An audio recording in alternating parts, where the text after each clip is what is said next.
আজকে দেখলাম hot news হলো নিপুণ আক্তার, আমাদের নায়িকা, যেগুলো কথা বাজারে উঠতেছে সেগুলো নিয়ে একটু বিশ্লেষণ করবো। দেখেন, আমি নিপুণের সাথে একটা সিনেমা করছি, ছবিটার নাম হইলো বোনের জন্য যুদ্ধ।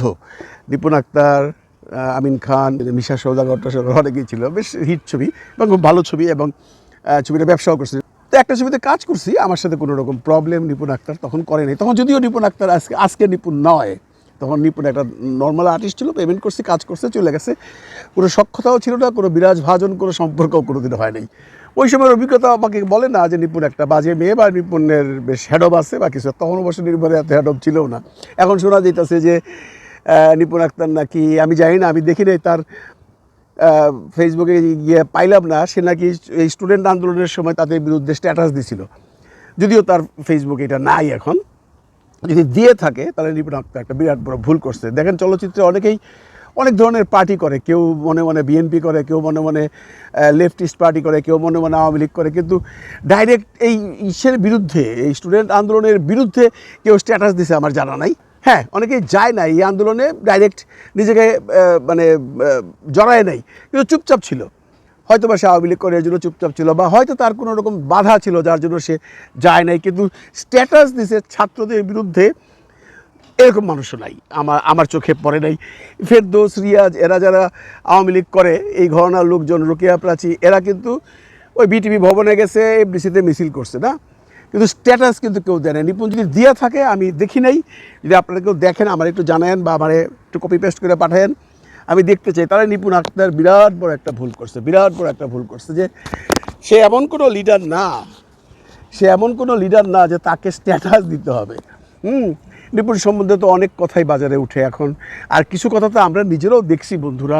নিপুণে যে শিল্পী সমিতি নিয়ে যে কাহিনিগুলো করছে, এগুলো আসলে চলচ্চিত্রের ইতিহাসে একটা ন্যাক্কারজনক ঘটনা। জাহেদ খানের সাথে ফেল করে 9 ভোটে, তারপর আবার সেই নিপুণ আক্তার এক সময় সেই চেয়ার দখল করলো, হাইকোর্ট জজ কোর্ট দেখায় জাহেদ আক্তার আউট করে দিল।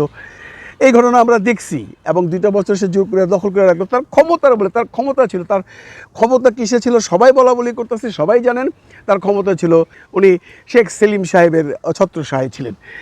এরপরে দেখেন, এই নিপুণ আবার এই লাস্ট নির্বাচনে দীপজলের সাথে ফেল করে দীপজলকে রাত্রেবেলায় ফুলের মালা দিল, দিয়া 2 দিন পরে আবার কেস করে দিল, দীপজলের এটা অবৈধ, সে জিতছে। এইগুলো যে নিপুণ করছে, এগুলোকে নিপুণ ঠিক করছে। আমি নিপুণকে বলতেছি, যদি তুমি আমার এই ব্লগটা দেখো, তুমি এগুলো ঠিক করো নাই। তুমি যদি কোনো পলিটিক্যাল পার্টিকে সমর্থন করেই থাকো, করো, তুমি এসে কিন্তু ছাত্রদের বিরুদ্ধে স্ট্যাটাস দিতে পারো না নিপুণ। আমরা যারাই এই আন্দোলনে যেতে পারি নাই, আমরা ছাত্রদের পক্ষে যতটুকু পারছি স্ট্যাটাস দিচ্ছি, আমরা কিন্তু কোনো বিপক্ষে স্ট্যাটাস দিই নাই, এবং চলচ্চিত্রে কেউই দেয় নাই। একমাত্র তুমি কেন স্ট্যাটাস দিতে গেলা? যদি তুমি দিয়ে থাকো, সে যে পরিস্থিতিতে আছে, তার যে বয়স, এগুলো তো আরও সমালোচনা হচ্ছে। সে যে বেশভূষা পরেন এখন, বা যে সমস্ত কস্টিউম পরে সে টিকটক করে বা রিল বানায়, এগুলো আসলে একটা চলচ্চিত্র নায়িকার জন্য শোভনীয় নয়, এই বয়স অন্তত। তোমার মেয়েও তো এখন বড় হয়ে গেছে ভাই, তুমি তো এখন নায়িকা নাই, তুমি এখন নায়িকার বরবন টরবন করবা। তুমি জানো তোমার ছবি কেমন চলে, তোমার লাস্ট ছবি সুপার ডুপার ফ্লপ। তুমি লন্ডনে যাওয়া হোক আর যেখানে যাওয়া হোক, যে রিলগুলো বানাও, যে টিকটকগুলো করো, এগুলো প্লিজ বন্ধ করো নিপুণ। কারণ এমনি তুমি সমালোচনায় আসো, আর এইগুলা থাকাতে মানুষ তোমার প্রতি যারা একটু তোমার ফ্যান আছে বা ফলোয়ার আছে, তারা কিন্তু ডিসহার্টেন্ড হয়ে যায়। আমি নিজেও তো ডিসহার্টেন্ড হয়েছি, যে হোয়াট ইজ দিস, এই বয়সে তুমি এগুলো কে কস্টিউম পরে বিভিন্ন রকম রিল বাজারে দাও? প্লিজ দিও না। প্রচুর কন্টেন্ট ক্রিয়েটার এবং টেলিভিশনের ইউটিউব চ্যানেলগুলোও তোমাকে এখন কন্টেন্ট বানাচ্ছে, যে তুমি বিগত সরকারের সময়, বিগত সরকারের কোনো এক মন্ত্রীর বা কোনো এক পাওয়ারফুল লোকের ছত্রছায়ায় খুব হ্যাডম দেখাইছো। ঠিক আছে, দেখাইছো, সময় ছিল, দেখাইছো। এখন তো সেই সময় নাই। এখন তো পুরো নতুন একটা বাংলাদেশ, এখানে না আওয়ামী লীগ না বিএনপি কেউ নাই, নতুন সরকার। এখন ভদ্র হয়ে যাও। এখন তুমি ভালো ভালো স্ট্যাটাস দাও, সুন্দর সুন্দর ছবি ছাড়ো, নিজের সিনেমার গল্প করো।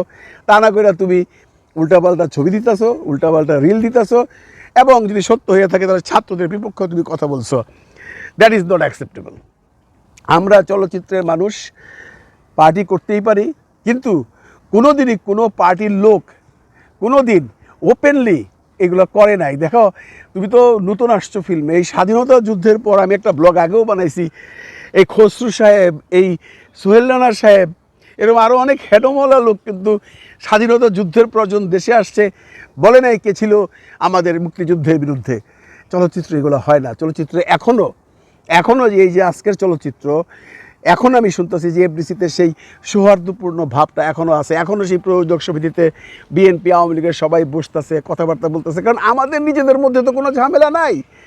আমরা যদি কোনো দলকে সমর্থন করে থাকি, কোনোদিন আমরা প্রকাশ্যে করি না, বা আমরা কখনো আওয়ামী লীগ করলে বিএনপির কাউকে নিয়ে কোনো কথা বলি না, বা কেউ আওয়ামী লীগ করলে কাউকে নিয়ে বিএনপির লোকজনের কোনো কথা বলে না। এই জিনিসটা আমাদের ট্রেন্ডে নাই, আমাদের ইন্ডাস্ট্রিতে নাই। এইগুলো করো না। তুমি ছাত্রদের এই আন্দোলনে সহযোগিতা করতে নাইবা পারো, যেহেতু তুমি সরকারের মদতপুষ্ট ছিলা, কিন্তু তুমি কি সত্যি সত্যি দিছো স্ট্যাটাস ছাত্রদের বিরুদ্ধে? তাহলে তোমার সামনে অনেক বিপদ। আমার মনে হয় তুমি দেশে ঠিকমতো থাকতেও পারবে না। কারণ ছাত্রদের যে বুকে ক্ষত আছে, এই যে এতগুলো স্টুডেন্ট বা মানুষ মারা গেল, এটা কিন্তু মানুষ সহজে ভুলবে না নিপুণ, এটা সহজে ভুলবে না। ওই সময় যারা বিটিভিতে গেছে তাদের দিকেই জেদ, যারা এফডিসিতে মিছিল করছে তাদের দিকেই জেদ আছে মানুষের একটা, যে তোমরা ওই সময় মিছিল করলা কেন, তোমরা ওই সময় বিটিভিতে যে কান্নাকাটি করলা কেন, তোমরা তো একটা লাশের জন্য কান্নাকাটি করলো না। সেই জায়গায় যদি তুমি স্ট্যাটাস দিয়ে থাকো, তাহলে এটা গর্হিত অপরাধ করছো। তোমাকে মানুষ অনেক অনেক তোমার অতীত সম্পর্কে অনেক কথা বলছে, যদি আমি কোনো কিছু দেখিনি, আমি বিদেশে থাকি, যা শুনতেছি তুমি অনেক কিছুই করছো, যেগুলো আমরা পত্রপত্রিকায় বা কন্টেন্টে দেখছি। যা করছো, এখন শান্ত হও, এখন শান্ত হয়ে চুপচাপ থাকো। কারণ তুমি যে বিগত সরকারের একটা মদতপুষ্ট মানুষ ছিলে, এটা প্রমাণিত সত্য। কাজে এখন চুপচাপ থেকে লন্ডনেই থাকো আর যেখানেই থাকো, চুপচাপ থাকো। কোনো রকম রিল ফিল দিও না। রিল ফিল যদি দেও ভাই, এরকম রিল দিও না প্লিজ। হ্যাঁ, ভাল লাগে না এগুলো দেখলে। এগুলো দেখলে চলচ্চিত্রের মানুষ হিসেবে আমাদের মানুষ থুতু দেয়, এই তোমাদের মতো মেয়েদের জন্য। মানে এই কন্টেন্টটা শ্যুট করার সময় আমার এক শুভাকাঙ্ক্ষী আমার কাছে একটা কন্টেন্ট পাঠাইছে। দ্য নিউজ নামে একটা কন্টেন্ট ক্রিয়েটার, তার সম্পর্কে একটা বিরাট বড় কন্টেন্ট পাবলিশ করছে, যেখানে নিপুণকে একজন রক্ষিতা শেখ সেলিমের, এবং সে মেয়ে মানুষের ব্যবসা করতো, এবং সে রাজুকের যে প্ল্যান পাস করায় সেখান থেকে একটা কমিশন দিয়ে সে এই সম্পদের পাহাড়গুলো গড়েছে। তো আমি এতক্ষণ নিপুণ সম্পর্কে এমন কোনো নেগেটিভ কথা বলিনি, এই জন্য যে আমরা সব কিছুই শুনেছি, আমরা কোনো প্রমাণ কোনো কিছুতেই পাইনি। আমরা জানতাম শেখ সেলিমের সাথে তার একটা সম্পর্ক আছে, সে তার প্রভাব খাটিয়েছে, কিন্তু কোনো প্রমাণাদি না থাকাতে তাকে ছোট করতে চাই না। কিন্তু এখন এই যে নিউজ যে কন্টেন্টটা করলো, এতে করে নিপুণকে আসমান থেকে মাটিতে নামিয়ে দিয়েছে। ও ছিল রক্ষিতা, তার আর কি তার অপকর্মের কোনো শেষই নাই, মানে তার অপকর্মের কোনো শেষই নাই। আমার মেয়েটাকে সে আজকে 16 বছর আমার মেয়েটাকে আমার কাছ থেকে দূরে সরায় রাখছে, 16টা বছর। এবং সে শেখ সেলিমের ভয় দেখায়া আমাকে, আমি বাংলাদেশে যেতে পারতাম না, বুঝছেন, শেখ সেলিমের খালি মানে ভয় দেখাইতো সে। মানে ওরা ফোন করে বলতো যে আমার লাশ দিব ফালায়, আমি যাতে আমার মেয়েটার কাছে না যাইতে পারি, এই জন্য, বুঝছেন। এই পার্লারের নামে, এই পার্লারটা ছিল তার একটা একটা কি বলবো, মেয়ে সাপ্লাইয়ের একটা ইয়ে আর কি। ভাই আমার 100 ভরি স্বর্ণ ছিল, স্বর্ণগুলি নিয়ে গেছে। আমার কিছু ইয়ে ছিল, টাকা ছিল, এগুলি নিয়ে গেছে। ভালো থাকবেন সবাই, ভালো রাখবেন সবাইকে। খুদা হাফেজ।